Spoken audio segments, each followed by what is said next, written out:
Hey guys, welcome to the 23rd part of my series previewing the 2020-21 NBA season. And today we're talking about one of the most interesting and intriguing teams, the Philadelphia 76ers. So last season, the 76ers finished with a 43-30 record, and it was a really disappointing season. They were the 6th seed in the East, and it was clear the starting lineup of Ben Simmons, Josh Richardson, Tobias Harris, Al Horford, and Joel Embiid was not working, and it was a bit of a disaster. They were swept in the first round versus the Celtics. Simmons was missing. He was injured, but I don't think the result would have been much different. So, in the offseason, they were quite active. First, they fired their coach, Brett Brown, who wasn't a great coach, and replaced him with Doc Rivers, who, there's some pros and cons to him as a coach, but one thing is that he does demand respect from his players, and he's very well respected. So, I think that could go well with players like Ben Simmons and Joel Embiid. And then they also hired Daryl Morey to make some trades.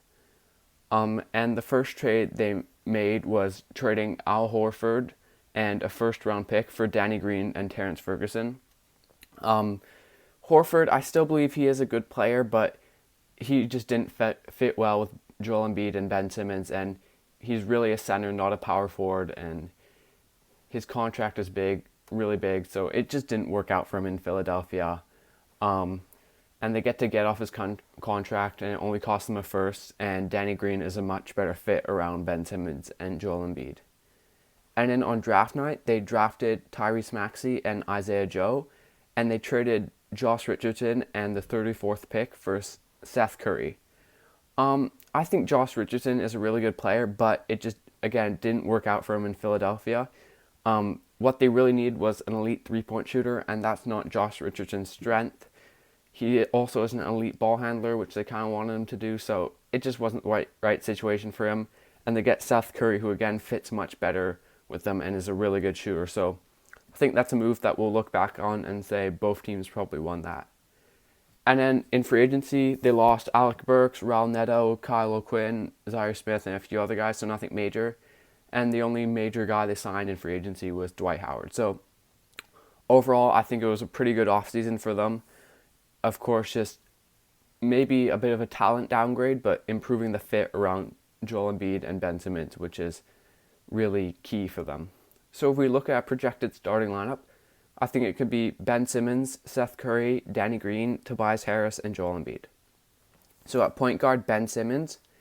Last season, Simmons averaged 16 points, 8 assists, and 8 rebounds. He was an All-NBA and All-Defensive player, so a very good and impressive young player. Some of his strengths are playmaking, playing in transition, defense. He's one of the best defenders in the league. And in terms of guys who can guard 1 through 4, he's definitely one of the best. And he's just a great defender, one-on-one, off-ball, in the paint, on the perimeter. So versatile, so good defensively. And that's really impressive. I think that gets overlooked just because of all his other strengths. And he's also good at scoring inside. And we all know that he's not a good shooter, but he's still a really, really good young player, consistently an all-star. He made the All-NBA third team last season, so I think Ben Simmons deserves a little bit more respect, and that we've seen teams win with around players like Ben Simmons, and he is a really good player, and I think he'll be really good again this season. And they have Seth Curry, who averaged 12.5 points a game last season in only 25 minutes. So now as a starter, he'll probably play more minutes and average more points. He is an elite three-point shooter, which is obviously what you want around guys like Ben Simmons and Joel Embiid. So that's a huge positive. Last season, 45% on 5 attempts a game. So I assume his attempts will go up and his percentages might drop a bit just because they're ridiculously high, but he is one of the best shooters in the NBA. He's not really like a JJ Redick sprint at full speed, then catch and shoot, but he's a guy who can catch and shoot just normally and then take 1 or 2 dribbles, then shoot. And he's also, another thing with him, he is a small player, but he's not terrible defensively. He knows where to be, and he has good hands, so that's something. That being said, he's never been a starter in his career, and he is still very small, and he can be picked on a bit defensively. So The defense, it's not a huge issue. They have Ben Simmons, who's one of the best defenders. They have other good defenders. And then he might struggle a bit as a starter, but I think he's still a very good player and a very good fit with Simmons and Embiid, especially with his shooting. And then they trade for Danny Green, who last season averaged only 8 points a game on 37% from three. I think just the 3-pointers are the key for him. We saw in the playoffs he wasn't hitting them. He wasn't good. In the regular season he was, and he was a very solid player. That's just it. So, and they really need him to hit his threes because they can't have another non-shooter around Simmons and Embiid. So that's just the main thing with him is the 3-point shooting. How good from three will he be? I have confidence that he can be solid, but you never know because he is getting older. He is declining a bit. He is still solid defensively, not the all-defensive candidate that he was a few years ago, but still a solid player defensively. And then offensively, apart from the shooting, he isn't much. So I think he can be a good fit with Simmons and Embiid if he shoots well. So it's just the shooting is the big thing with him. And they have Tobias Harris, who averaged 20 points, 7 rebounds, and 3 assists last season. I think Tobias Harris is underrated just because he's overpaid. Just because you're overpaid doesn't mean you're a bad player, and Tobias Harris is a very good player. Just the definition of an above-average NBA player. He's very good offensively, scoring from the three-point line a bit, in the mid-range, and inside. I think he'll definitely take a step up this season because A, the paint will be a bit less clogged with shooters like Seth Curry around and Al Horford leaving the team, so he can get inside and do some work there where he is very good.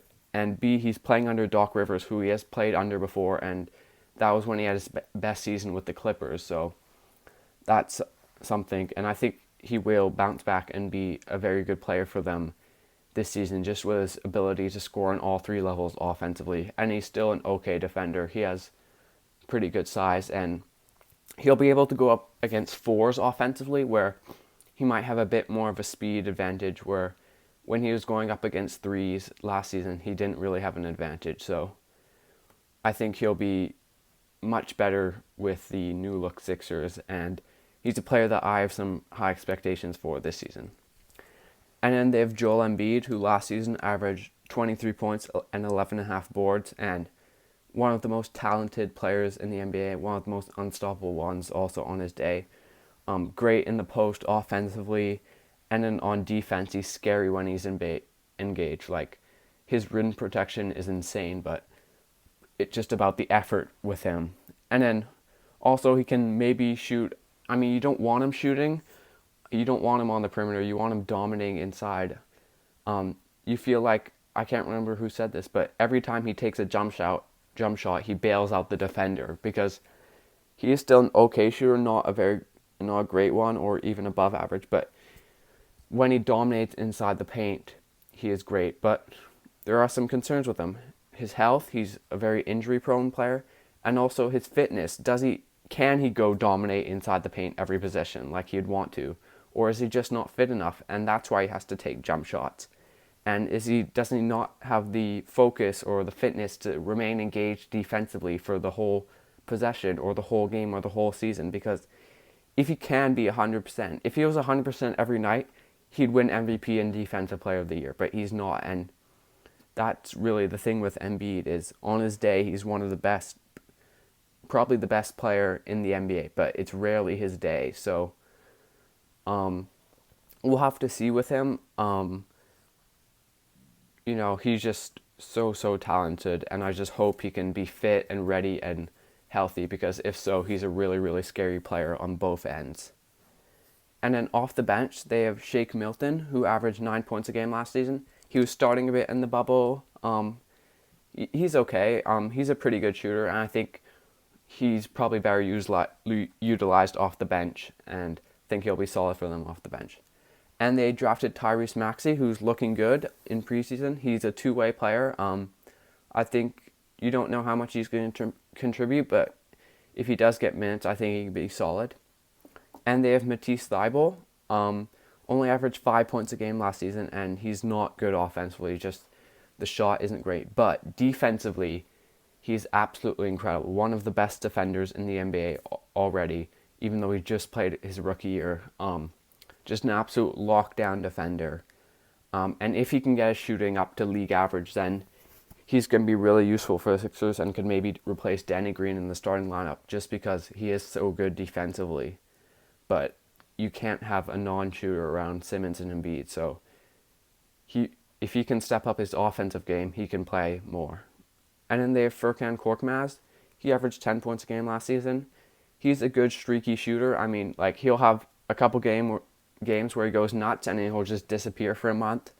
So if he can just be a consistent shooter, he is a very good shooter and can be a useful player for them off the bench. And they have Terrence Ferguson.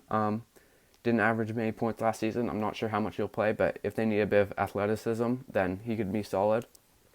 And then they have Mike Scott. Last season, he averaged 6 points a game and 4 rebounds.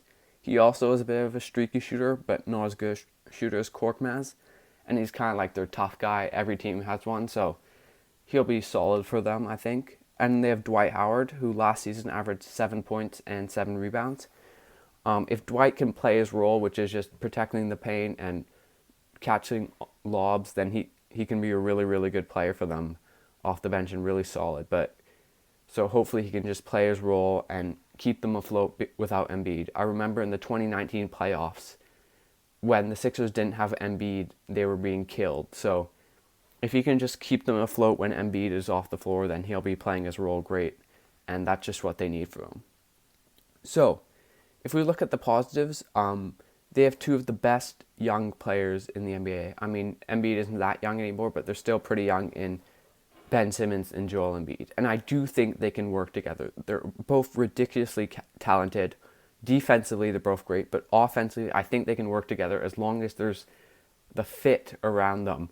I've been mentioning that word a lot in this video because what you need around Ben and Joel Embiid is shooting. And I think they have that this year. I think adding Seth Curry and Danny Green is great. Seth Curry, if he can be just solid defensively and can adapt to being a starter, and Danny Green, if his 3-point shooting is good, then I think that's really, really good for them. And Ben and Joel have been good on the floor together, so I have a lot of faith they can fit together. I think they should definitely give it a shot this season before considering trading either one of them. Because I do think they can work together, and they're still young and they have so much talent, and it'd be a shame if they couldn't work it out. And this year, I think they're in a good position because they're clearly the 2 best players on the roster and they have a lot of shooting around them. And they also have Tobias Harris, who I think is going to take a step up this season just with playing under Doc again and the paint maybe being a bit more open. I think that can help him out a lot. And then I think this team will be good defensively. Obviously, they have Ben Simmons, who is one of the best defenders in the league. And if Joel Embiid can stay focused, I think they're definitely have a chance to be at least a top 5 defense, just with Simmons and Embiid alone. And then Danny Green's a solid defender. Thibault is an incredible defender. I think Maxi's going to be a solid defender.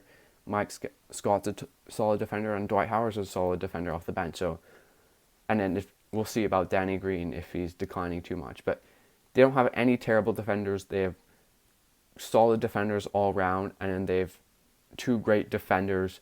Simmons, always a great defender. Embiid, sometimes a great defender. So I think they'll be really good defensively. Some of the negatives, their depth isn't great. Like, I don't have too much faith in anyone coming off the bench. So I think there's some nights where their bench is going to be really solid and really help them out, and some nights where they might go missing and they might struggle a bit. And then just Danny Green, is he declining? If his 3-point shot isn't falling, then that can be a real problem for them. Also, Seth Curry, can he adapt to being a starter? Can he hold his own defensively? That's a bit worrying.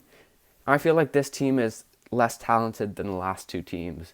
Like, apart from Ben and Joel and Tobias, they don't have much talent. Like, with last season they had Horford and Richardson. The season before they had Jimmy. So I feel like it's a less talented group, but you're willing to sacrifice that if you can get the right fit around Ben and Joel, because they 2 alone are good enough in terms of talent.